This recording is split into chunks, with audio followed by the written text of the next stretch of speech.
minds that plot destruction,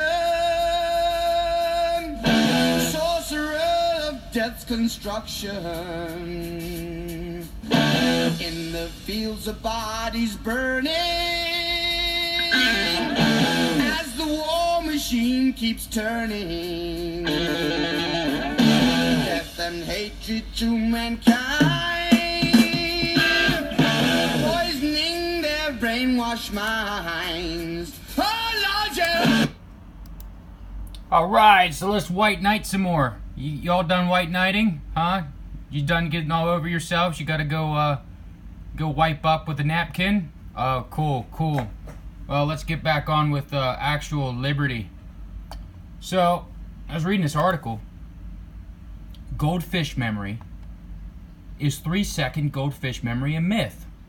So I was reading down through the article, and actually, a goldfish's memory is up, they can remember up to like 5 months. That's pretty cool. Which is still longer than most Americans can remember things.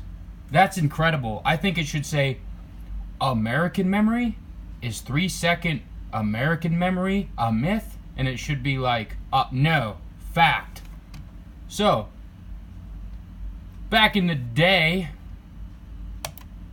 before the day of Tide Pods and condom snorting, this man right here, former General Wesley Clark, come out, and he was blown away himself, so he blew the whistle. He said that, Iraq war was a mistake, and that it was much worse than that we were going to invade 7 countries in 5 years. Well, the timeline has been wrong because, well, even the superpower of the United States can't get everything right. So let's take a listen, if you guys can handle it. About 10 days after 9/11, I went through the Pentagon and I saw Secretary Rumsfeld and Deputy Secretary Wolfowitz. I went downstairs just to say hello to some of the people on the Joint Staff who used to work for me, and one of the generals called me and he said, "Sir, you got to come in. You got to come in and talk to me a second." I said, "Well, you're too busy." He said, "No." He says, "We've made the decision. We're going to war with Iraq." Secretary of Defense. This was on about the 20th of September. More like Secretary of I said, Offense. "We're going to war with Iraq. Why?" He said, "I don't know." He said, "I guess they don't know what else to do." So I said, "Well, did they find some information connecting Saddam to Al-Qaeda?" He said, No. He says, "There's nothing new that way. They've just made the decision to go to war with Iraq." He said, "I guess it's like we don't know what to do about terrorists, but we've got a good military and we can take down governments." And he said, "I guess if the only tool you have is a hammer, every problem has to look like a nail." So I came back to see him a few weeks later, and by that time we were bombing in Afghanistan. I said, "Are we still going to war with Iraq?" And he said, "Oh, it's worse than that."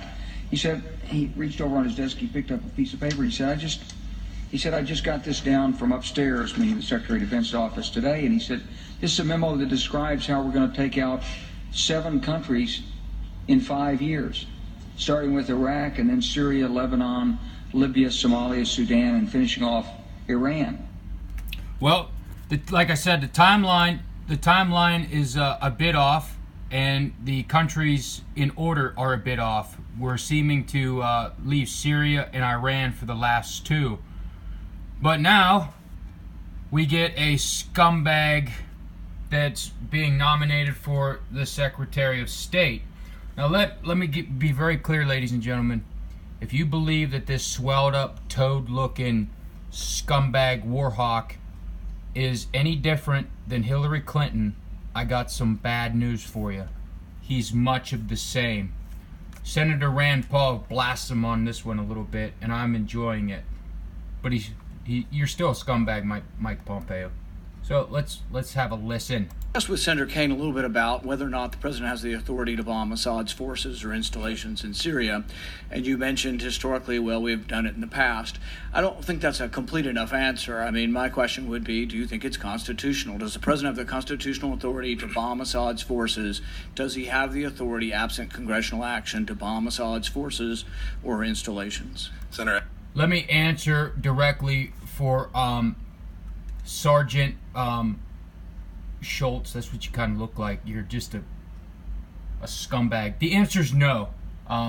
Article 2, Section 2 of the United States Constitution spells out what the executive branch can actually do.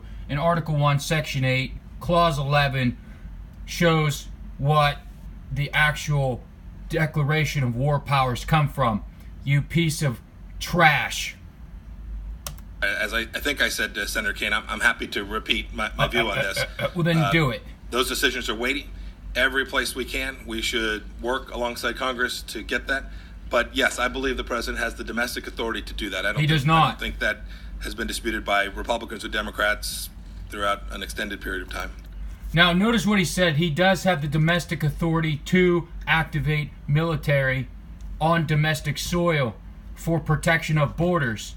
He's correct about that. However, he is not authorized constitutionally to strike on another country or invade them with our troops. So, and that reminds me, John Burke on Facebook, you nutsack. No, you got it wrong. We cannot strike a sovereign nation without constitutionally signing a declaration of war, you soldier boy nutsack. So be careful who you start calling out, boy. Actually, it's disputed mostly by our founding fathers who believe they gave that authority to Congress, and actually they're uniformly opposed to the executive branch having that power. In fact, Madison, the executive has no right in any case to decide the question whether there is or is not case for declaring war. James Madison. And wrote very specifically, he said, the executive branch is the branch most prone to war. Therefore, we have, with studied care, vested that authority in the legislature. So the fact that we have in the past done this doesn't make it constitutional. And I would say that I take objection to the idea that the president can go to war when he wants, where he wants. With regard to Afghanistan, the that cesspool, that's done nothing but killed empires. Ask the former Soviet Union about Afghanistan. They'll tell you. So let's skip ahead and we'll actually get this Mike Pompeo swelled up, toad-looking scumbag to admit that the Iraq War was a mistake. Reaffirming what General Wesley Clark said. a mistake.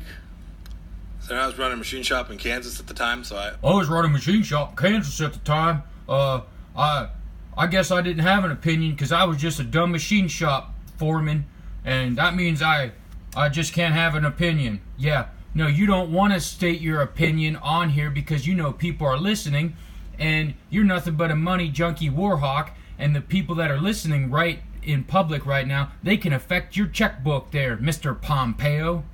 I don't have a contemporaneous view that I express. No opinions back then? How about opinions now? I can't. I shouldn't. The Secretary of the Deep State nominee. I may well have had an opinion. But no, my opinion now is, look, we had bad intelligence. You had bad intelligence. Gee. Okay. I've been one of the few CIA directors who's been willing to say we get it wrong. In spite of all the enormous resources. But it's not just bad intelligence. But we did have bad intelligence. We did Bad intelligence. Gee, you think you would have learned your lesson from Vietnam. Let's see. We'll go over to the truth about the Gulf of Tonkin. Coming right from the U.S. Navy Institute itself. See, questions about the Gulf of Tonkin incidents have persisted for more than 40 years, but once classified documents and tapes released in the past several years combined with previously uncovered facts makes clear and high government officials distorted facts and deceived American public about events that led to full U.S. involvement in the Vietnam War. Mike Pompeo, you're a scumbag. You're nothing but a scumbag. Politically the wrong thing. We got rid of the enemy of Iran. We emboldened Iran. We made it worse. We brought chaos to the Middle East. We are still suffering the ramifications and repercussions of the Iraq War. But your president said it very clearly. He says that the Iraq War was the single worst decision ever made. So once again, I'm concerned that you won't be supporting the president, that you will be influencing him in a way that I think his inclinations are actually better than many of his advisors, that the Iraq War was a mistake, that we need to come home from Afghanistan. He was against being involved in Syria at many times in his career. So I think he does have good instincts. And my main concern is that will you be one who will listen to what the president actually wants instead of being someone who advocates for us staying forever in Afghanistan, another Iraq war, bombing Syria without permission? So these are the advice you will give. And I guess that's my biggest concern with your nomination, is that I don't think it reflects the millions of people who voted for President Trump, who actually voted for him because they thought it'd be different, that it wouldn't be the traditional bipartisan consensus to bomb everywhere and be everywhere around the world. So that's my main concern, and I just want to make sure that that's loud and clear to everyone. That is my concern. Thank you, Senator. Yeah. So, Gulf of Tonkin, that would put nearly 60,000 of one generation in Arlington Cemetery and cemeteries around the nation because of skewed or bad evidence, blah, blah, blah. Guess what? Iraq, Afghanistan, Syria, we keep putting our boys in graves. We keep doing it, and I don't know why we keep doing it. We can't even protect our own country from people coming across the border, and we want to start wars of conquest. I'm so sick of this government. I'm so tired of it. Americans have the 3-second memory, not Goldfish. ATF sucks. I'll leave you there. Go back to white knighting and getting it all over yourselves. Make sure you wash your panties twice. Later.